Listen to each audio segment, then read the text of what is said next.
When US Army veteran David Crowley retired from his service and switched career paths into the world of filmmaking, many people recognized his untapped potential. But due to the negative experiences he had encountered, his first film would focus on the violence of a new American uprising. His film, aptly named The Grey State, would turn heads to say the least. And as his passion project developed, David would become obsessed with seeing it come to life. As the years passed by, friends and family witnessed disturbing changes to his personality, and those closest to him were sucked into his ideologies, whether they were true or not. As stress, psychosis, social and financial issues piled up, the Crowley family's story would end in the most tragic of ways. But his and their legacy would not stop there, and amid all the pain and anguish, theories of what actually took place in the family's home exploded amongst the Grey State community. But what happened to David and his family? Was he to blame for their grisly end? Or was it external intervention intent on silencing a man who had grown all too loud? Something is coming, and at the very least, we all have to meet our own demise. Good morning, good afternoon, or good evening, folks. My name is Adrian, and today we're looking at one of the most interesting stories that I've seen in a while. Coverage on this case is almost non-existent on YouTube, but I hope after this, people will find a newfound interest in the story. Now, although this case is solved, I admit that some of the details are quite hard to believe here. So I'm going to take the middle ground, lay down the facts, and let you come to your own personal conclusion. David Crowley has quite a huge fan base, by the way, and so on that note, I do expect a few of you to be here on this channel for the very first time. And in that case, welcome to Coffeehouse Crime. On that note, and just to let you know, that I post true crime and strange cases here weekly, so if that does sound like your kind of thing, please consider subscribing to the channel, it really does help me out. Anyway folks, with that said, please grab yourself a coffee, pull up a seat, and get ready for the deep dive. This is the case of David Crowley.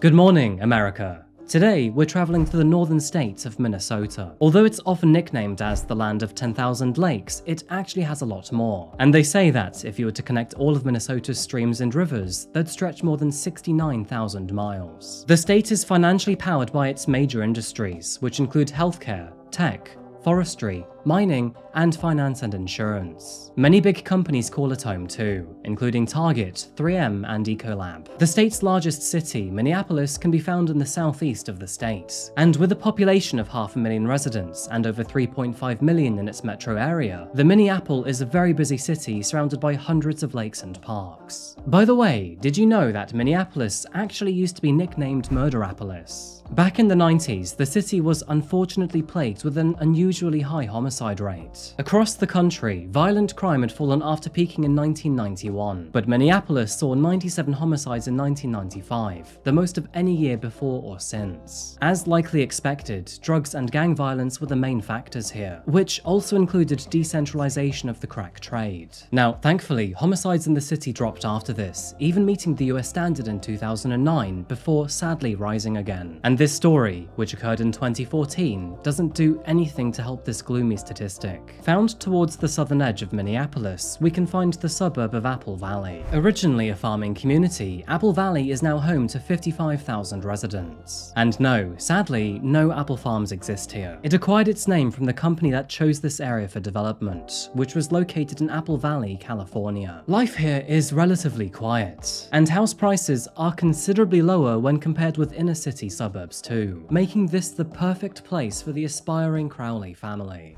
The Crowleys consisted of father David, mother Komel, and their daughter Rania. The 4-bedroom, 3-bathroom family home was built in the 60s, before being purchased by the married couple in 2013. Starting from the very beginning of this story, David was born on July 7th, 1985 to his mother Kate and his father Dan, and he was the middle child between his older brother Dan Jr. and his younger sister Allison. Growing up in the nearby city of Owatonna, life out in the sticks was very peaceful to say the least. His father was the owner of his own company, which specialized in coating solar panels and architectural glass. From a very young age, David was heavily into guns in the military, and he would often play with airsoft weapons with his friends, even dressing up in uniform and adding camouflage to his face. And on the weekends, he and his friend Mitch would often watch military films. David became infatuated with films just as much as the military, and after putting two together, both he and Mitch would film their fights in the woods nearby. Fast forward to the year 2003, and all three siblings were old enough to fly the nest. Where Allison became an architect and Dan Jr. became a personal trainer,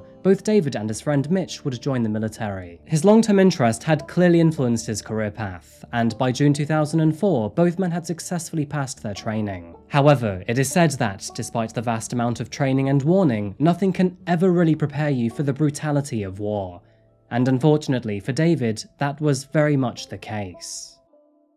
By the year 2005, David and Mitch were split in their adventures. While Mitch was assigned to fight in Afghanistan, David was sent to Germany. However, that relatively peaceful role would not last for very long. With the duty of operating a mortar, David was then sent to the front lines of the Iraqi war in 2006. As you can likely guess, this meant that David was faced with many terrible experiences, and in the same stroke of a brush, was responsible for some of those too. David was one of the first men to arrive at the scene of a catastrophic car bomb, which sadly murdered more than 40 Western soldiers. The experience was, quite understandably, very harrowing for him, and he watched many men die right in front of his eyes. Now, this event would almost certainly leave David with some form of post-traumatic stress disorder. The terrifying thing is that many of us don't even know we have it half of the time. And although we push them away, memories that are suppressed can still silently cause havoc in the background. David returned to Germany later that year, before eventually being transferred to Fort Hood, Texas in 2008. It is unclear how much damage had been dealt at this point in David's life, but in interviews taken 4 years later, we know that David had felt extremely disposable. We'll get back to this one very shortly. Anyway, during his time in Fort Hood, David eventually met one very important person, and that would be his lifelong partner, Komel Alam. Born on November the 20th, 1986, Komel was born in Saudi Arabia before spending most of her life in Pakistan. She then moved to the US with her parents Naila and Anjum and her sister Sidra just a few years prior. And of course, growing up in Pakistan, she practiced the faith of Islam. Studying at Baylor University, she still lived with her mother and father, which was problematic because following a whirlwind romance with David, the two married just a few weeks later. But there was one important factor behind this rather hasty decision. David's service in the army had been extended without his consent, and he was forced to return to war by being posted to Afghanistan. The news infuriated David, and he refused to be responsible for taking any other person's life.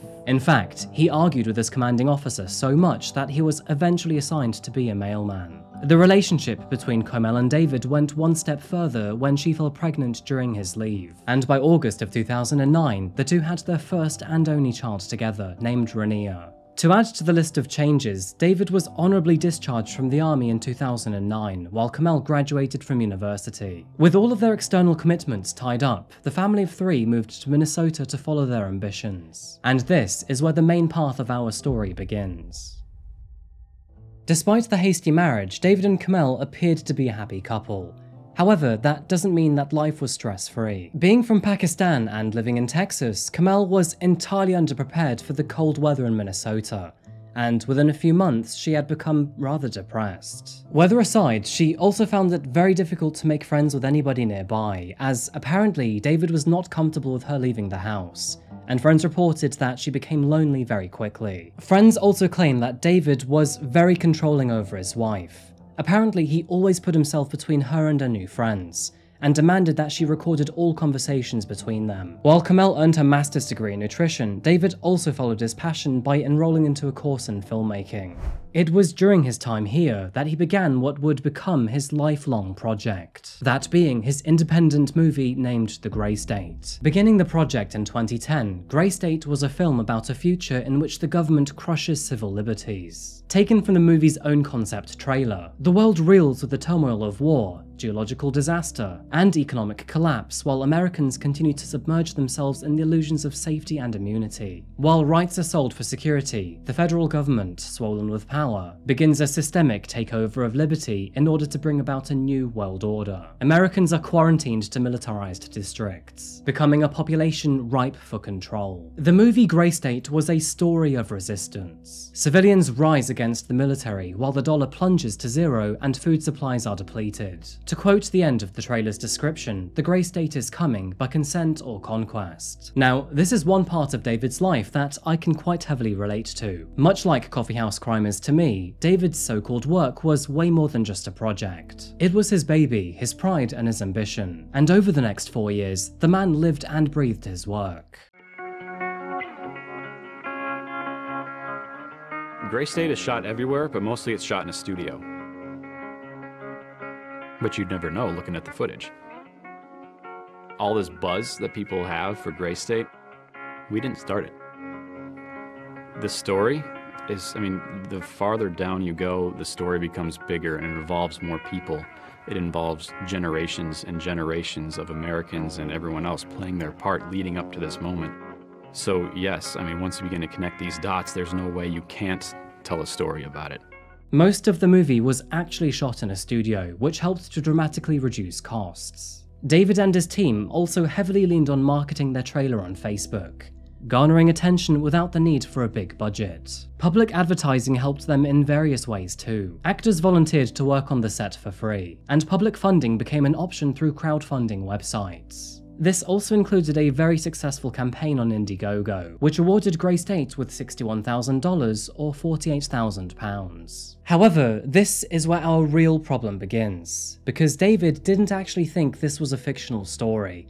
Instead, he believed that this would one day become a reality. Now, let me back up for just a moment there, because I know that everyone will respond differently to that statement, and that's okay by the way. But in short, David believed that it was only a matter of time before civilians rose up against the government, beginning a civil war and starting a new world order. He believed the American government was slowly taking control of its people, all of which who were too lazy and complacent to challenge their freedom over convenience. Now, many people already believe this, or at least they believe that the American government is too authoritarian for what the Constitution stands for. And David believed that his film would help spread a very important message.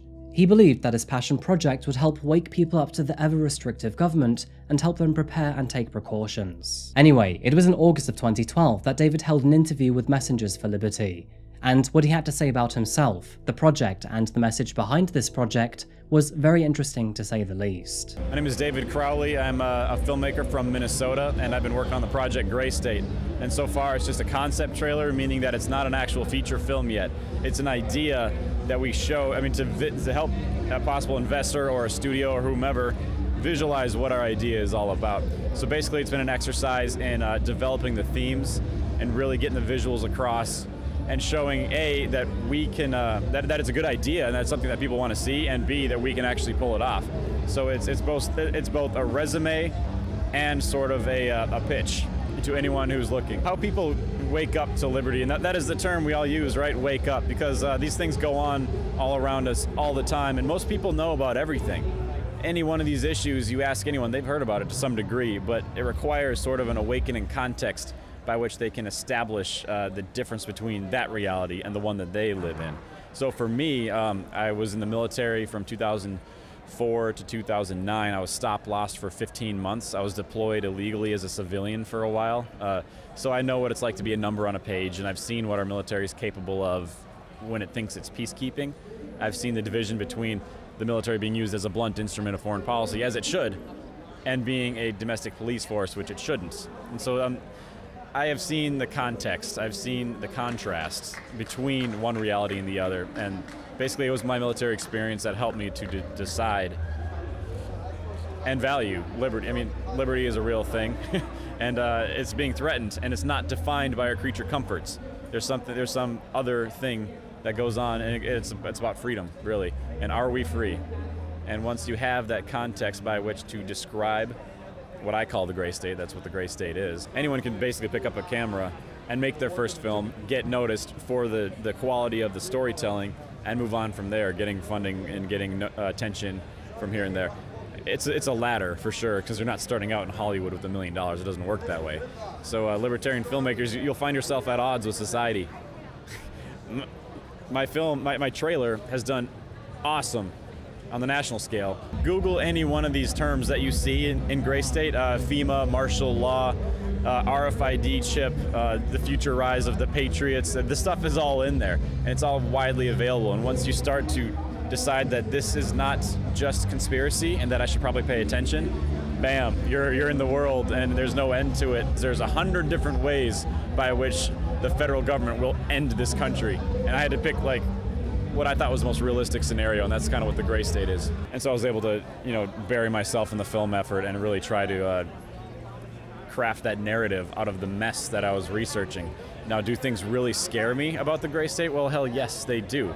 Now, the follow-on question to that typically is, well, why are you making a movie? That's your response to knowing the truth about this awful, dark, crazy world we live in? Well, I think that everyone needs to act within their own capacity. I'm an artist, I'm a storyteller, I'm a filmmaker, so I have to do something, and this is, if telling this story helps people to wake up, and that's what people have largely told me, then that's what I'm going to do. We are all going to face some very terrifying shit in the next, maybe even couple months. Who knows? I'm not a fortune teller, I can't tell you that, but something is coming.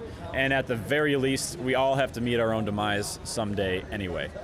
That's something to be scared of, or maybe not. Maybe we can just achieve a sort of spiritual maturity in which we can face our own deaths, because in the end, that's the worst they can do to us.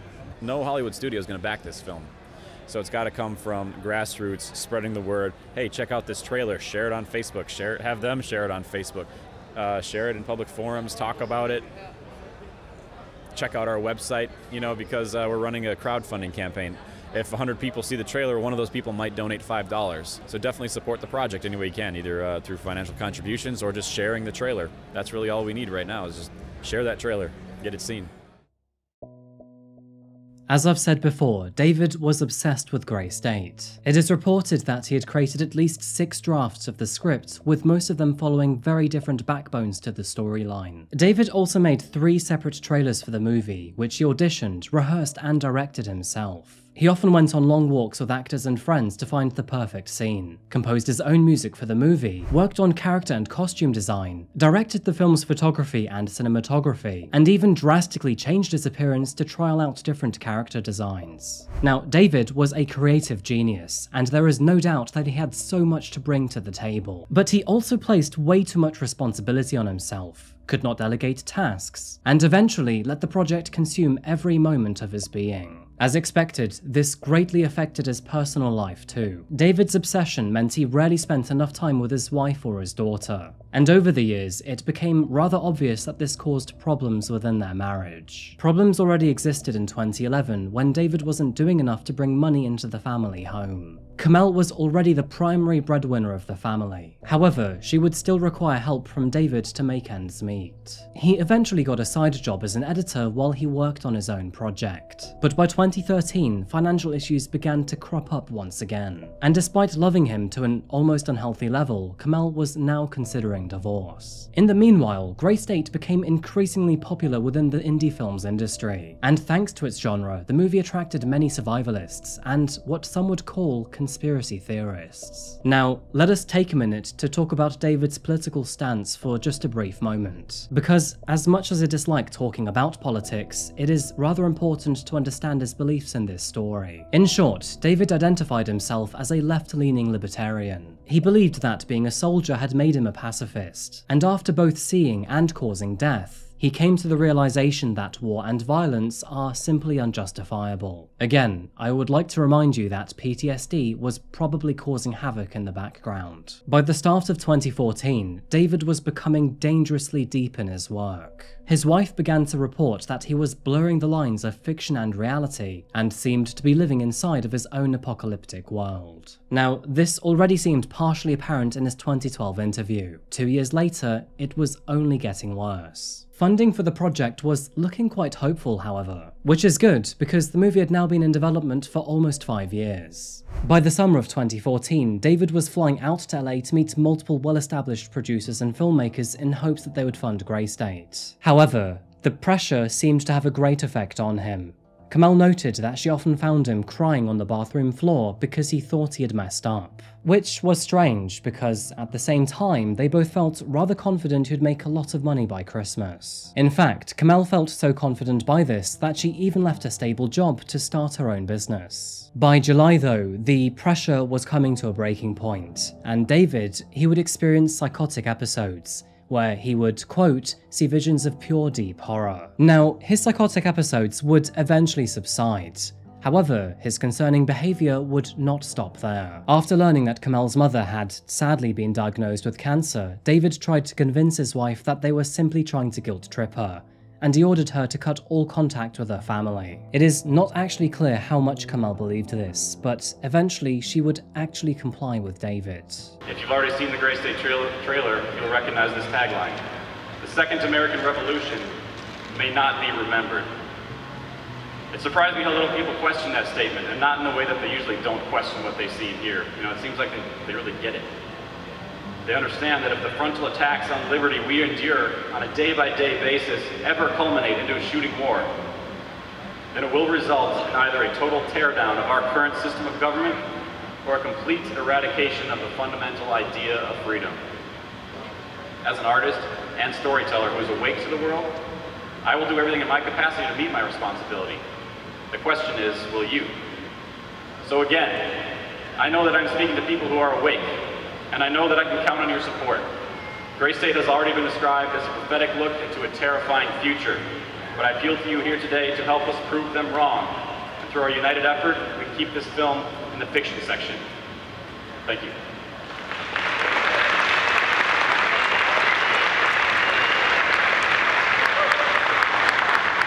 Following his ongoing discussions with Michael Entertainment Group and his ambitions to be funded by them, David rewrote his script for a 6th time in September 2014. Now, David was hoping that they would offer him a paid contract to produce his movie. But following the complexity and depth of his story, the board thought that his movie would be better off as a TV series.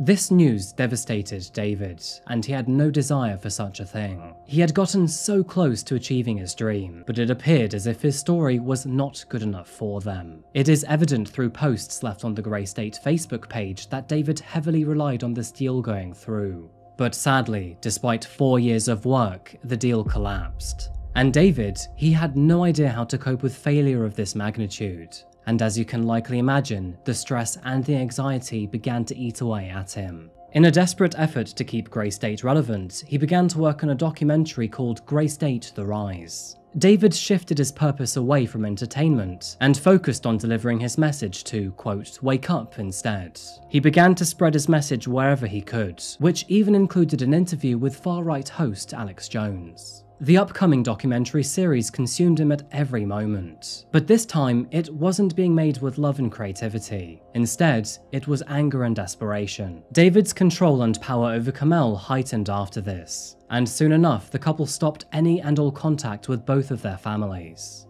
Surprisingly, this was despite Komel's mother still going through treatment for cancer. Komel's family were desperate to rekindle their relationship with her. However, after making a 16-hour drive from Texas to Minnesota, only David would greet them at the front door. The man coldly told all of them to leave, refusing to let them see their daughter or her child. The few friends who knew Komel reported that, after summer of 2014, she rarely left the house.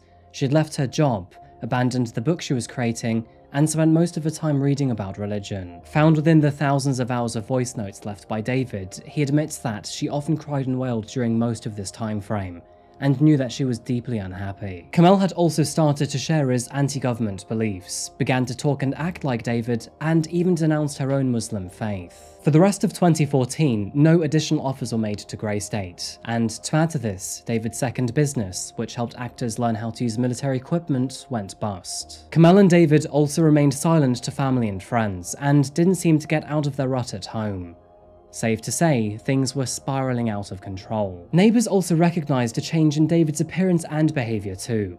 I mean, he had always been quite brash with them, but now he was always wearing military gear and had changed his hair into a mohawk. David had also fallen out with his co-founder and the main actor of Gray State, Danny Mason. They mutually agreed that Danny should leave the business, but he refused to sign any release forms without any adequate compensation, a contract that would never actually be signed and apparently be the thing to set David over the edge. Emails sent by David to other filmmakers and producers contained confessions that he was exhausted. He also believed that his original backers had almost completely abandoned his movie. What David was experiencing was the great collapse of his passion project. Investors, friends, and associates were all tapping out one way or another, and he believed that Grey State would die before ever being alive. And moving into the main event of this story, on January the 17th, 2015, a horrific discovery would be made at the family home. January 17th, 2015. It was at 12:56 p.m. that a frantic neighbour called 911 to report her discovery. She had walked by the residence to spot Christmas presents resting by the front door. This was odd, as Christmas was more than 3 weeks ago. She knocked on the front door to let them know, but all she heard was barking from the family dog. Curiosity got the better of her. She decided to peer through the living room window. And that is when she saw them. David, Komel, and their 5-year-old daughter, Rania, were lying dead on the living room floor. Officers were dispatched to 1051 Ramsdale Drive several minutes later. The backyard gate was closed but not locked, and although the basement windows were closed with no signs of forced entry, the rear sliding patio door was found unlocked and even slightly open. Moving into the property, officers found that the Christmas tree lights were still on, as was the dining room light too. All other lights in the property were switched off. The family dog could be heard barking, and the smell of decay was strong in the air. Dog feces was all over the floor. Several bloody footprints matching David's feet were found between the kitchen and living room, and towards the front door, 3 bodies were found. Komel was lying on her stomach, while David was lying on his back with a gun next to him. Rania lay between them, and tragically, through starvation, the family dog had eaten parts of their bodies. Moving into the most notable parts of the crime scene, strangely devoted sticky notes were found all over the property. "I will always love you forever" was found on Komel's safe, and "Good morning lover" was found on a bedroom painting. An open notebook was found, and inside were the words, "Open the rise, submit to Allah now." It was confirmed that this was David's handwriting. One of the most disturbing pictures, and sadly one I can't show on YouTube, but the living room wall had the words Allahu Akbar written on them in Komel's blood, again sadly in David's handwriting. A copy of the Quran was found nearby, with the forgiveness prayer on display. Muslims typically use this for their dead, and it is possible that whoever killed them thought this would help them get to heaven. A self-written biography authored by David was also left on the kitchen, and the basement was covered in his military equipment, guns, ammunition, and clothing. It is worth noting here that the Sun This Week newspaper, dated December 26th, was also found in the kitchen bin. However, and this is a very important detail, but the newspaper was delivered on December the 23rd, as the publisher had forward-dated this edition. This confirms that at least one member of the family was still alive on the day before Christmas Eve. It turns out that the presents had actually been left by David's older brother Dan at some point after Christmas.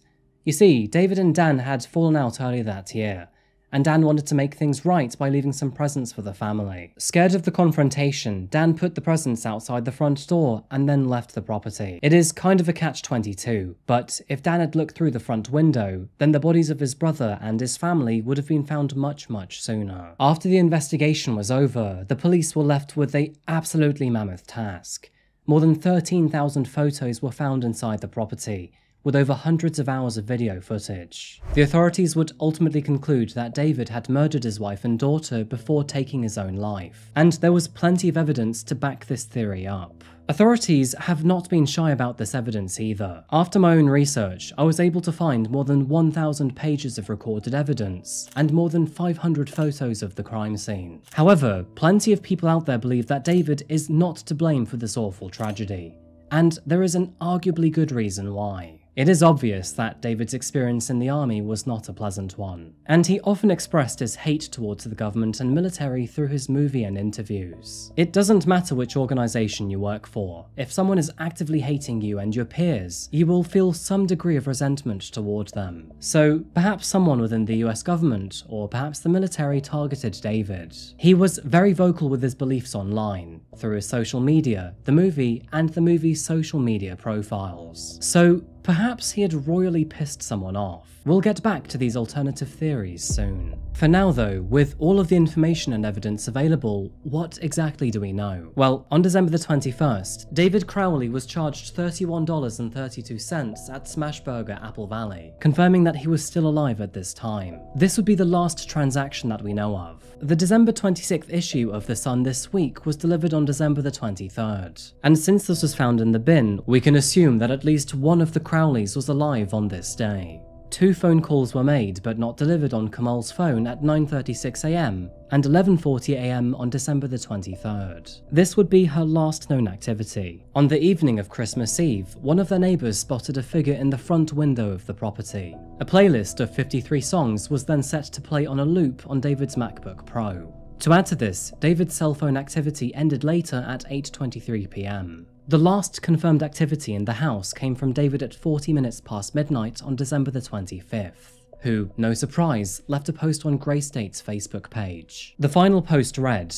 "And it's not an easy feat when trying to maintain the story's integrity without selling out, and having such a small team. Due to the mundaneness of the post, it is assumed that everything was normal in the Crowley residence at this point in time, and with presents still unwrapped under the Christmas tree, it can only be assumed that life inside the residence dramatically changed on this night."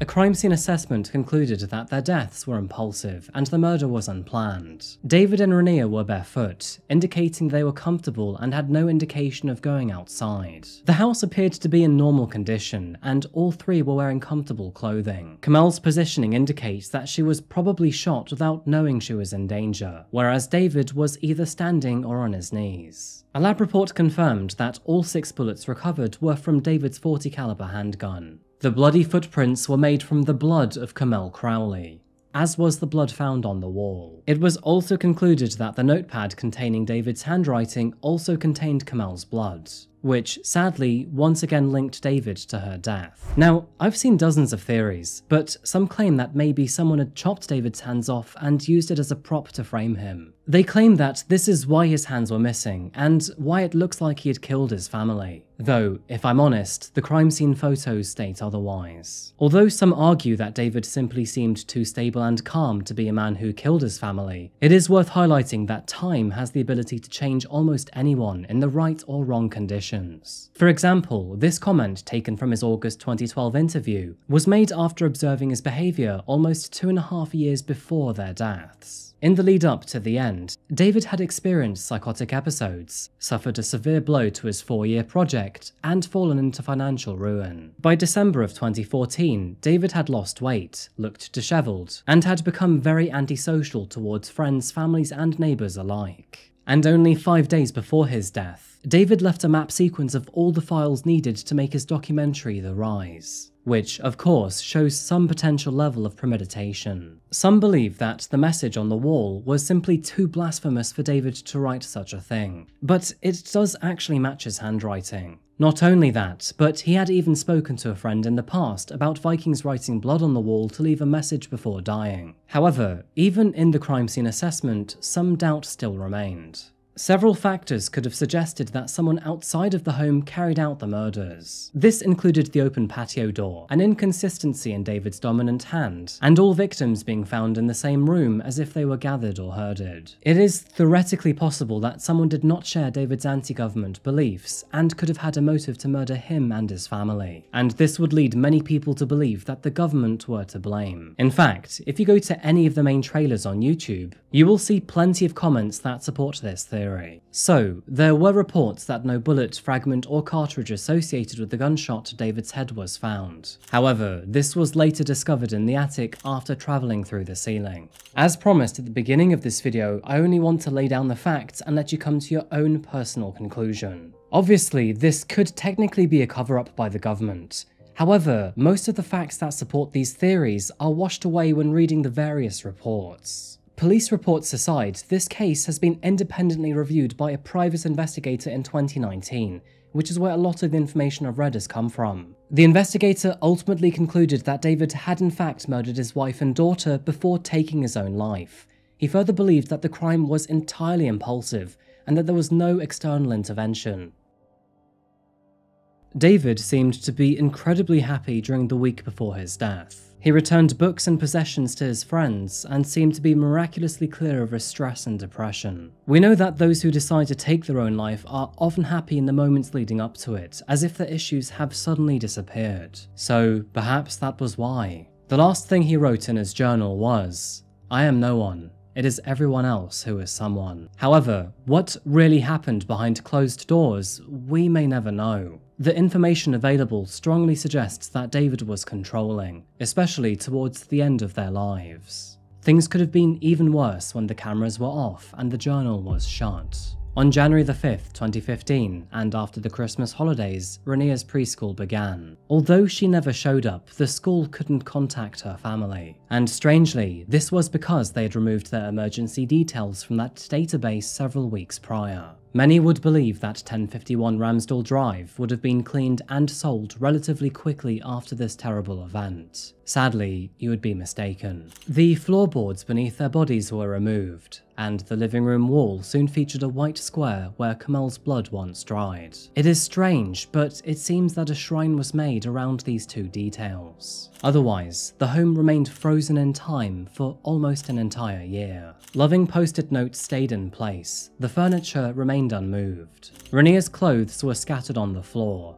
Papers aged and yellowed on David's desk. The Christmas tree remained dying with presents still beneath it. It almost felt as if the Crowley family had left their property in a hurry, expected to return home one day. The house was eventually renovated and sold at a loss in 2017, then sold again in 2018, 2019, and 2021. So it seems that whoever lives here isn't happy for very long. Several weeks after their bodies were discovered, David's family hosted a memorial service for David, Komel, and Rainia. It's reported that hundreds of people turned up, though, understandably, most of them were there for the mother and daughter. In the investigators' own words, David seemed to be of a high intellect, and, along with that level of intelligence, sometimes comes a never-ending search for answers that may never come. It is obvious to me that David Crowley was diving into a downward spiral of madness. Whether this was from the pressures of having to create the Grey State movie, or because of his never-ending quest for exploring his beliefs and passion. And in the end, if the theories of external intervention aren't true, then David collapsed in on himself and snapped in the worst way imaginable, by taking his wife and daughter down with him. Komel found herself in a whirlwind romance. Grievances from the military thrust her into a premature marriage, which, in hindsight, was a poor decision on her and David's behalf.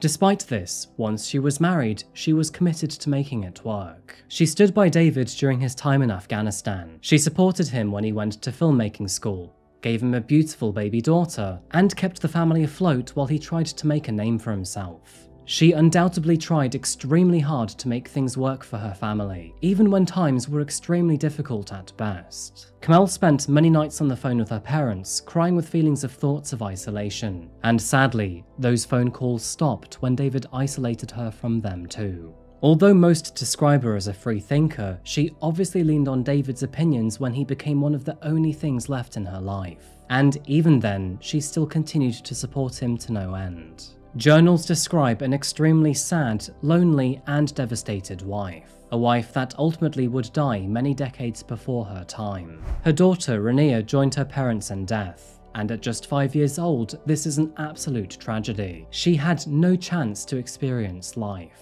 And although she was well taken care of, the events which unfolded over Christmas of 2014 ripped all her chances away.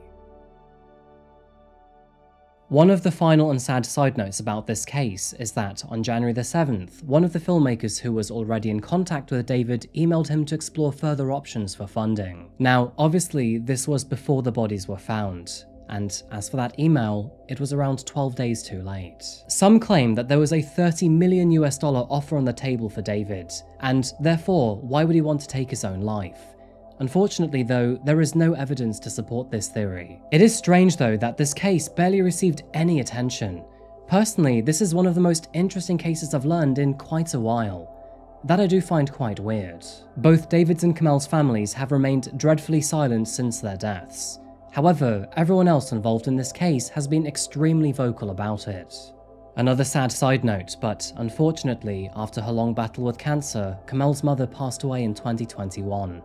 I sincerely hope that her family are okay out there. You know, I probably could have made this video twice as long as this one, but I wanted to give only the important information and let you come to your own personal conclusion. So, what do you think happened to David and his family? Do you think that he snapped and then killed all of them, or do you think it was an outside job? And if external, who do you think killed them? Please leave your thoughts in the comments section down below, and of course, thank you so much for making it this far. This was not an easy one to cover, and if I'm being really honest with you guys, I found myself getting way too invested in this one. There was over 1,000 pages of reports to read, and over 500 crime scene photos. Anyway folks, I think I'm wrapping this one up here. It is getting pretty late, and I have to look after Nero. He's just had his surgery by the way, but he's recovering pretty well. Saying that, I think he could do with his dad. You know what to do as always. Please leave your thoughts in the comment section down below. Like the video if you found it interesting, and if you haven't yet, please consider subscribing to the channel. Anyway folks, thank you so much for watching, and as always, I'll see you again very soon for another video. But until that moment arrives, remember to look after yourself, look after each other, and of course, stay safe. Thank you, and goodbye.